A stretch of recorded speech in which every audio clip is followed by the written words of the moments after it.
భద్రాద్రి శ్రీ సీతారామచంద్రస్వామి వారి ఆశీస్సులతో project trial run విజయవంతమైందని మంత్రి తుమ్మల నాగేశ్వరరావు స్పష్టం చేశారు.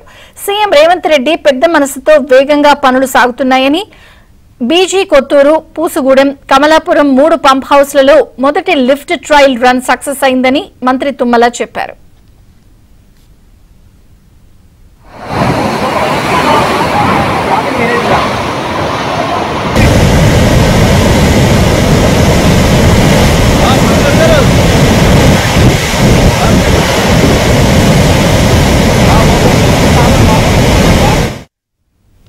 ఇక భద్రాద్రి కొత్తగూడెం జిల్లా అశ్వాపురం మండలం బీజీ కొత్తూరు వద్ద 1వ పంప్ హౌస్ వద్ద గల మొదటి లిఫ్ట్ ట్రయల్ రన్ కు నీటిపారుదల శాఖ సలహాదారులు స్విచ్ ఆన్ చేసి ప్రారంభించారు. ట్రయల్ రన్ విజయవంతం కావడంతో ఇరిగేషన్ శాఖ మంత్రి ఉత్తమ్ కుమార్ రెడ్డి అధికారులను అభినందించారు. దశాబ్దాల సాగునీటి కల సీతారామ ప్రాజెక్టుతో నెరవేరుతుందని ఆయన చెప్పారు.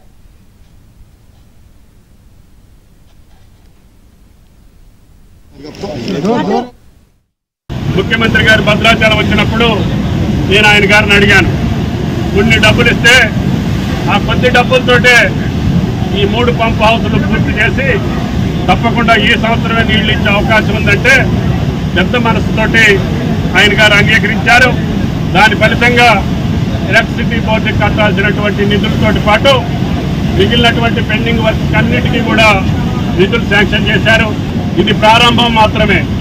ఇందుట్లో 6 మోటార్లు ఉన్నాయి.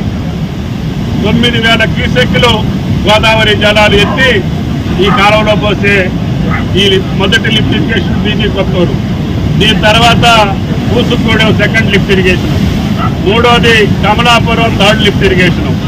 ఈ యొక్క నెల రోజుల్లోనే ఈ 3 పంప్ హౌస్లో ట్రయల్ రన్ వేసి ఈ పంట కాలానికే గోదావరి జలాలు సుమారు 1,50,000 ఎకరాలకి అందించేటటువంటి భాగ్యం ఆ భగవంతుడు కల్పించాలని చెప్పి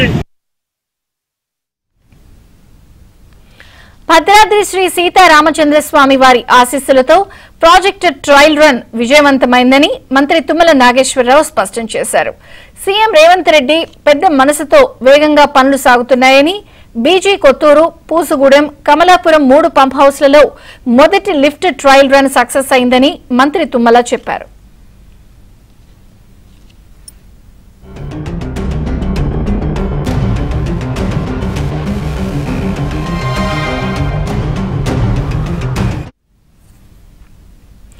ఇక భద్రాద్రి కొత్తగూడెం జిల్లా అశ్వాపురం మండలం బీజీ కొత్తూరు వద్ద 1వ పంప్ హౌస్ వద్ద గల మొదటి లిఫ్ట్ ట్రయల్ రన్ కు నీటిపారుదల శాఖ సలహాదారులు స్విచ్ ఆన్ చేసి ప్రారంభించారు. ట్రయల్ రన్ విజయవంతం కావడంతో ఇరిగేషన్ శాఖ మంత్రి ఉత్తమ్ కుమార్ రెడ్డి అధికారులను అభినందించారు. దశాబ్దాల సాగునీటి కల సీతారామ ప్రాజెక్టుతో నెరవేరుతుందని ఆయన చెప్పారు.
బాగా